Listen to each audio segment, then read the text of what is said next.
Alright, so this is Ziggy, Task 4, Psychology for Sports Performance, press conference about England football team. He's going to attempt to identify, explain and analyse 4 factors which influence group dynamics and performance in team sports. Okay, so Andy Gudgeon here, Sky Sports News. England football team have just been struggled through their World Cup qualifying group. We've got the manager here, going to ask a few questions. So then Ziggy, was the poor performances down at stages of group development?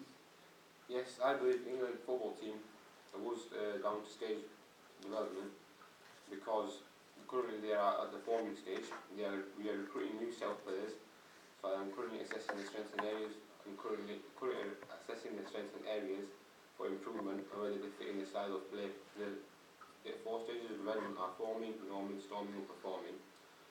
Because they are just getting to know each other just at the forming stage, so they're just getting to know their roles and responsibilities within the team.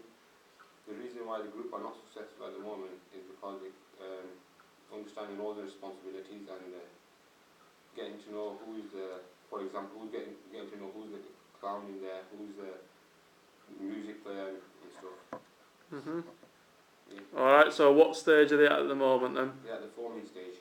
Alright, so how is that affecting performance then?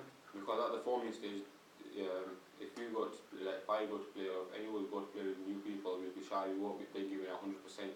Whereas when they're at the performing stage, then everyone knows their responsibilities and yeah, they play at the best of their ability. Alright, so how are you going to get the England football team to the end stage then? In order to do that, I'm going to take them, do a bit of social cohesive, to get them to know each other and bond together and improve the social between each other, because I believe the social life, the way they socially behave around each other impacts the game. Alright, so you've talked about forming stage, then what's the storming stage then? The storming stage is where they fall out and stuff, yeah. And they all get quite on, so once they pass that stage, their performance starts to improve, they get to know their roles and responsibilities for the fight for the place, and then after that the performance starts. Alright, so is there any examples in the England football team that you can think about? Not at the moment yet, because we're only at the forming stage. So at the forming stage then. Alright, there's been a lot of talk from the Sun newspaper about this Steiner's model and whether you've been doing a lot of research in that and that's the reason why England haven't been performing well. Can you try and explain that for us please? Yeah, in my England team, I believe the Steiner model is occurring. Steiner model is actual potential minus 40 process, which equals the actual productivity. At this moment of time, there are many faulty processes such as injuries, style of play, which is not correct. We are also currently underachieving new young players coming up, and also inexperienced young players. A great example with Steiner's model occurring was Arsenal's Bradford City, when Arsenal actual productivity is around 90 with the faulty process such as playing away from home, not very good opponents, uneven play surfaces, and the weather was really cold. The potential productivity was around 40 on that day. So, however, Bradford City's actual productivity was 60, as they were playing in such a big game. They were highly motivated and didn't have many faulty processes, so therefore this reflected the team result. I believe this is a really important psychological factor, because minusing the faulty processes would mean actual productivity would increase, resulting in better performance. Alright, so as an England manager then, how are you going to sort of minimise these faulty processes then, as you said? In order to reduce the faulty process such as confidence, I will organise a friendly game against not so good opponents to get better performances out of young players, which will boost their confidence. Also, playing away from home is another factor. I would sit the team down and have a team discussion saying that you're still playing the same game with the same amount of players. Alright, right, good. There's also been talk about a Ringleman effect occurring in the team. Can you talk about that, please? Yes, I believe there is some form of Ringleman effect in my team.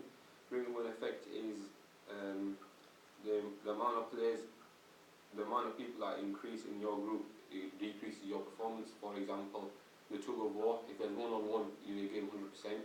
If there's 2-on-2, your performance decreases because you're relying on the With the new set of players we are currently bringing up, they're relying on the more experienced players, so they're not giving 100%, and it's proven the bigger group of team, the less effective an individual is.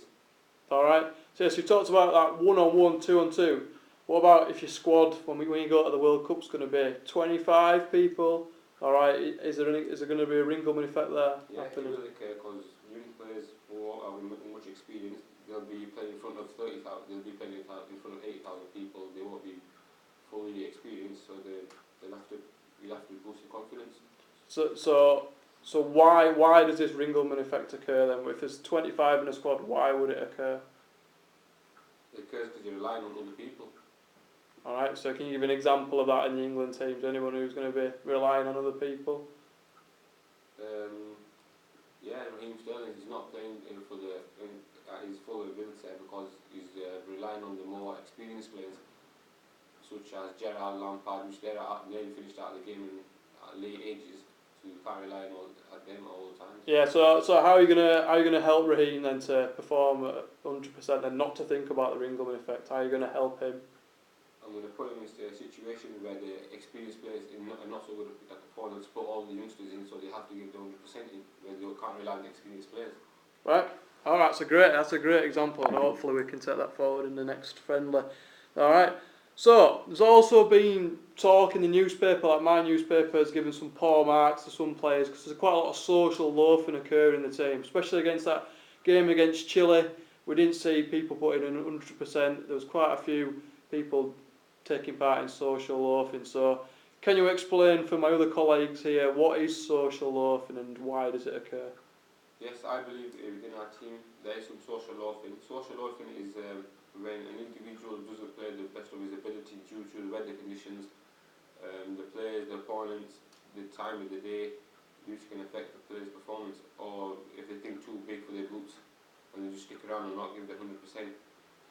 With my team, there is social loafing. Youngsters are afraid of making mistakes, so they might not play to the best of their ability. As they are used to playing in front of 30,000 people, they're playing in front of 80,000 people. So instead of playing the Gerrard long ball over 50, 60 yards, they'll be just playing back to the keeper and starting again. So they won't be playing with the rest of their ability.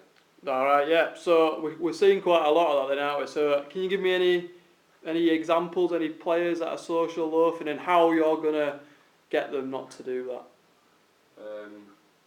Yes, there is a youngster or player that he's not playing with the best of his ability. He thinks he's going to be the next big thing, so he won't be performing at the best of his ability. So you think, yeah, the ball comes to me, I can do what I want and won't play with the team. Yeah. Right, so how are you going to help Cleverly to play to his best of his ability then? Probably put an arm around him, get someone to work on like one-to-one coaching and give him some confidence and tell him to pull his socks up. Alright. Okay. Right. Have you got anything else to say? Because at the moment your position in question is under threat. So do you think you're still the right man to take us forward to the World Cup? Yeah, because as I said, we're under new youngsters, so once they're experienced, I think we'll have a great side. Alright, so overall from those four factors that you've talked about, which do you reckon's going to have the most effect? What you're going to look at the most? I believe out of the four, the Steiner's model, because if you have many faulty processes, it will decrease our performance, and so we're looking to minimise the faulty processes so our performance will be better and we can be successful in the World Cup. Alright, do you think that has effect on all the other factors then? I think that's the main factor that helps everything else? Yeah, because if you're not playing to the best of your ability, it affects your confidence, social loafing will start to occur. Then the players start arguing between themselves, once they start arguing, and once they start losing, they start arguing, so for developments to come into place again. Alright, good. Anything else you'd like to say? No, not really. Alright, thank you.